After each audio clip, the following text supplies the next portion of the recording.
Good morning, students. Before starting the today's portion, let's quickly revise the previous portion. We were studying about the major geographical division of India.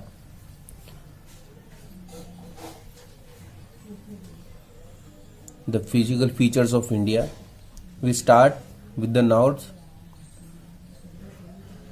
In the northmost part, we have the Himalayan mountains. When we come downwards, there are the northern plains. Himalayan mountains are in the region of Himachal Pradesh, Jammu, Kashmir. Then we come to Punjab, Uttar Pradesh, Bihar. This region is called the northern area of northern plain. Then we go more downwards. We have the peninsular plateau. In the west eastern part of the peninsular plateau, if we look towards the south, if we look toward the north, that is in the western part, that is the Indian desert. On the opposite side, there is the coastal plain, and in southmost part there is an Iceland islands of India. So these are the main physical features of India. We have started study of the Himalayan mountain. Himalayan mountain are the newest and the one of the highest mountains in the world. These are stretched on the northern border of India. So these starts from Kashmir and these are stretched to Arunachal Pradesh in northeastern part of India. The Himalayan mountain can be divided into different ranges, different parts. The first part is called Himadri. Himadri is in the northmostern part of Himalaya, and these are the mountains which have some of the highest peaks in the world. And these are the most thickest mountains in the Himalayan range. If we talk about the peaks in the Himadri region, there are few peaks are there in Nepal and few are in India. These are Mount Everest, Kanchenjunga, Makalu, Dholagiri. These are the top 10 peaks in Himalaya.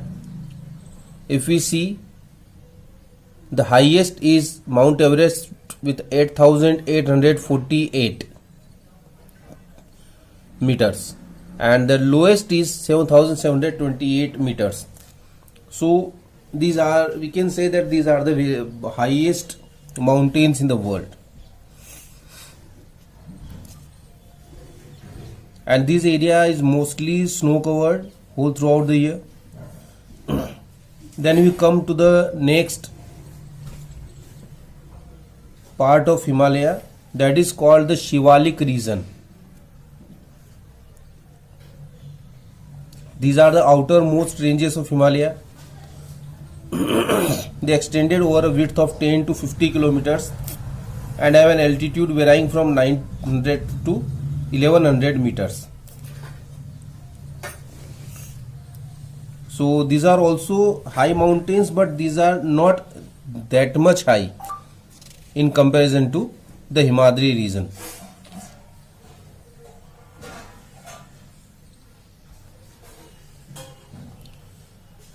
Beside the longitudinal divisions, the Himalayas have been divided on the basis of regions from west to east. Till now we have studied about the two divisions, that is Himadri and Shivalik. And if we keep this aside, Himalaya is divided into longitudinal division and division on the basis of area as well from west to east. These divisions have been demarked by the river valleys, and this new division which we study from west to east, these are demarked by the river valleys. These are marked by river valleys. For example, the part of Himalaya lying between Indus and Satluj has been traditionally known as Punjab Himalaya, but it is also known as regionally as Kashmir and Himalaya from the west to east respectively. Just like if we talk about the region between the river Satluj and river Indus,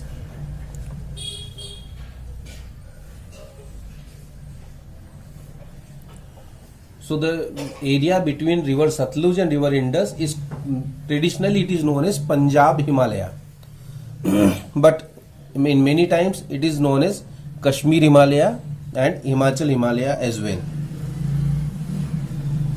The part of Himalaya lying between Satluj and Kali river is known as Kumaon Himalaya. Now if we move forward and we move ahead from river Satluj to river Kali, the area between these two is known as Kumaon Himalaya. Then the river Kali and Tista river demarked the Nepal Himalaya. If we go more in the east, between river Kali and river Tista, there is Nepal Himalaya, which is a part of Nepal. Then between river Tista and river Dihang is known as Assam Himalaya. And if we go further, then there are many regional names as well.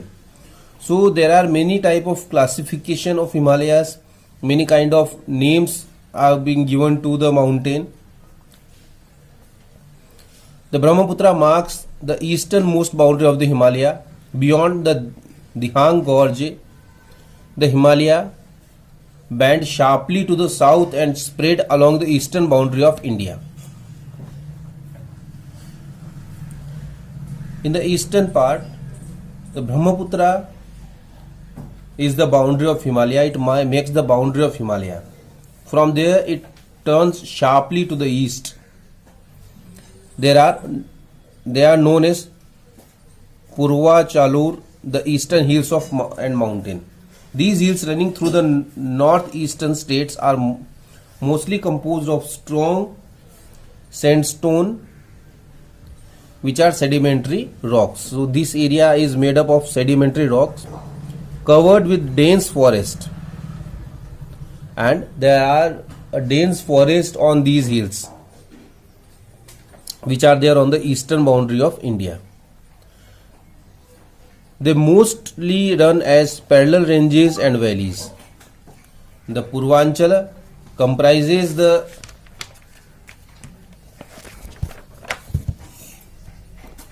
Patkai Hills and Naga Hills and Manipur Hills and Mizo Hills. So these are the eastern part of Himalaya, which we can say the last boundary of Himalaya, and which covers the eastern boundary of India as well.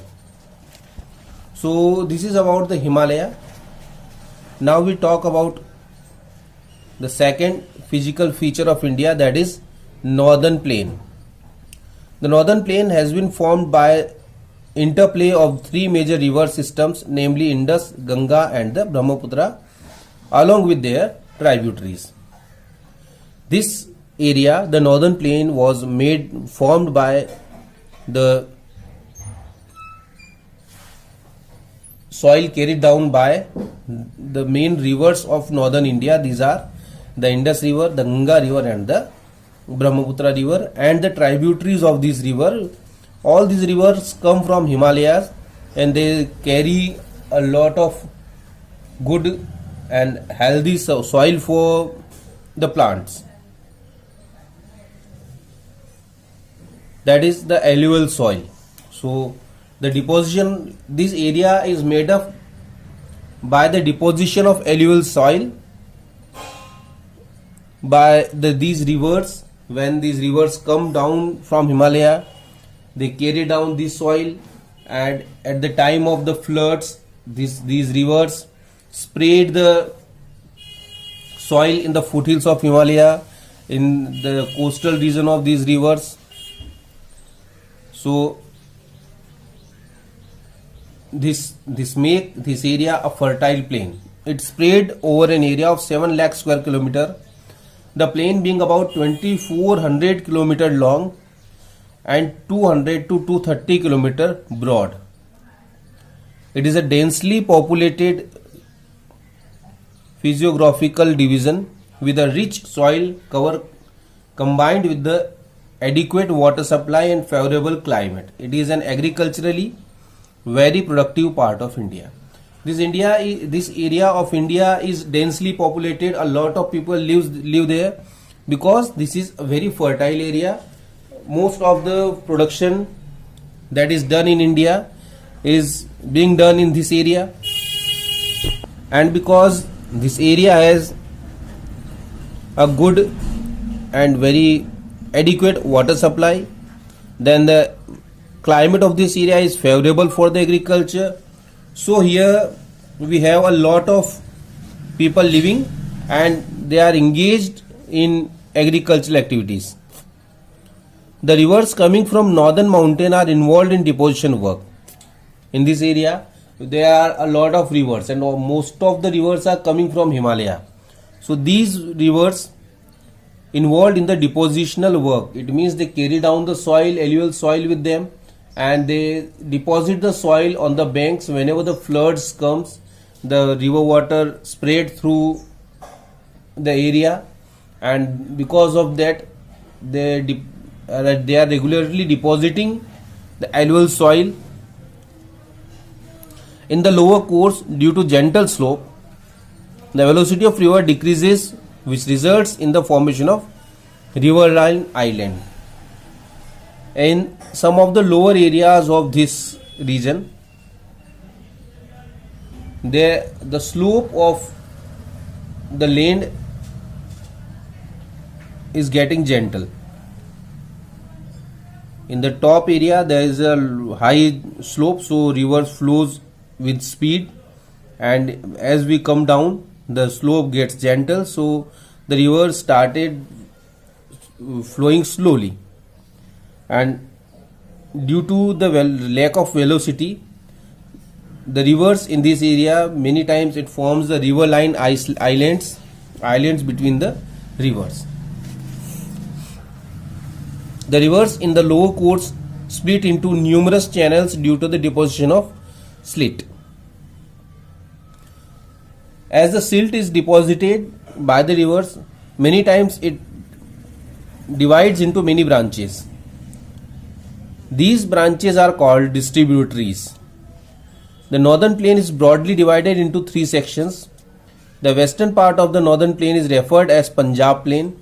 Now this northern plain, it is divided into three parts. First one is Punjab plain, the northmost area, which is lying into Punjab, formed by the Indus and its tributaries. This area is formed by the river Indus and the tributaries of river Indus. Then the larger part of this plain lies in Pakistan. That was also part of Punjab, but that part is in Pakistan. We have a very smaller part with us. The Indus and the tributaries like Jhelum, the Chenab, Ravi, Beas, Satluj originated in the Himalaya. This section of the plain is dominated by Doabs.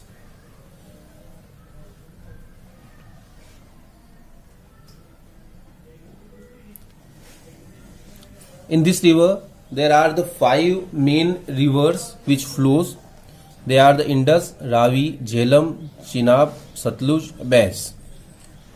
And due to these 5 rivers, this area is called Punjab. In this area, there are many doabs. Doabs means two, abs means water. Because there are a lot of area in this region where 2 rivers meet at a place. So when 2 rivers meet at a place, that is called the doab. So there are a lot of doabs, and because all 5 rivers meet in this area, so it is called Punjab.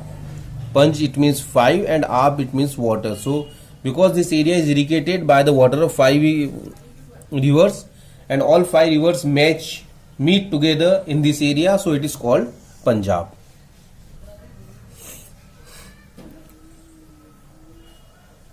Then the second part, that is the Ganga plain. Ganga plain extends between Ghaggar and the Teesta river. It spread over the states of northern India, Haryana, Delhi, UP, Bihar, partly Jharkhand and West Bengal.